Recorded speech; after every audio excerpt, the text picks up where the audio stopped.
លូស៊ូឈ្មោះក្រៅជាជីងគឺជាអ្នកយុទ្ធសាស្ត្រដ៏សំខាន់បំផុតម្នាក់របស់នគរអ៊ូខាងកើតឬនគរតុងអ៊ូរបស់ស៊ុនឈៀនទោះបីជាក្នុងរឿងប្រឡំលោកសាមកុកភាគច្រើនគេបង្ហាញថាគាត់ជាមនុស្សស្លូតបូតនិងត្រូវបានគេបោកក៏ដោយប៉ុន្តែក្នុងប្រវត្តិសាស្ត្រពិតគាត់គឺជាអ្នកនយោបាយដ៏ឆ្លាតវៃវៃមានទ្រព្យសម្បត្តិស្តុកស្តម្ភហើយមានចក្ខុវិស័យវែងឆ្ងាយទៀតផងខាងក្រោមនេះគឺជាព័ត៌មានលម្អិតបន្ថែមអំពីជីវិតនិងឥទ្ធិពលរបស់លូស៊ូទី1ម្ចាស់ទ្រឹស្ដីបែងចែកអំណាចរបស់នគរអ៊ូមុនពេលដែលជូកលៀងលើកឡើងពីយុទ្ធសាស្ត្របែងចែកផែនដីជា3លូស៊ូបានផ្ដល់យោបល់ស្តៀងគ្នាទៅកាន់ស៊ុនឈៀនរួចជាស្រេចទៅហើយលោកបានប្រាប់ស៊ុនឈៀនថា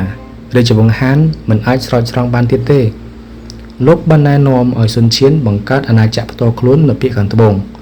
ហើយរងចាំឱកាសវាយយកភាគខាងជើងដើម្បីបង្រួបបង្រួមប្រទេសលោកសង្កត់ធ្ងន់ថានគរអ៊ូត្រូវតែគ្រប់គ្រងទន្លេយ៉ាងសេទាំងមូលដើម្បីសុវត្ថិភាពនេះមានន័យថានគរអ៊ូត្រូវតែដណ្ដើមយកខេត្តជីងជូវឲ្យបានទី2អ្នករៀបចំសម្ព័ន្ធភាពស៊ុនលាវលូស៊ូគឺជាមូលហេតុចម្បងដែលធ្វើឲ្យសម្ព័ន្ធភាពរវាងស៊ុនឈៀននិងលាវប៉ៃកើតឡើងបាន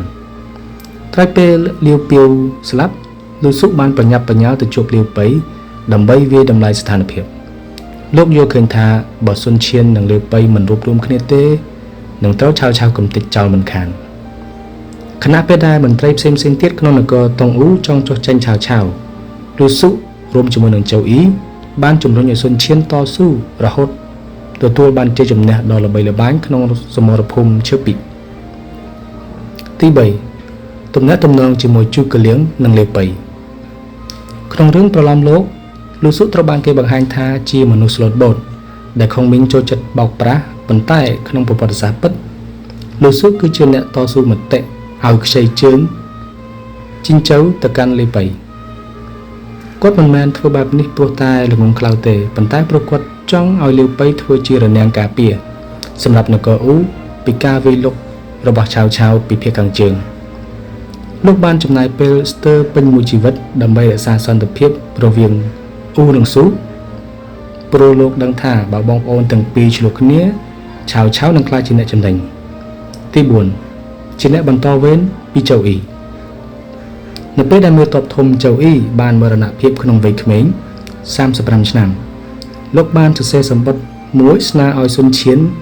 យកលូស៊ូមកជំនួសតំណែងរបស់លោកទោះបីជា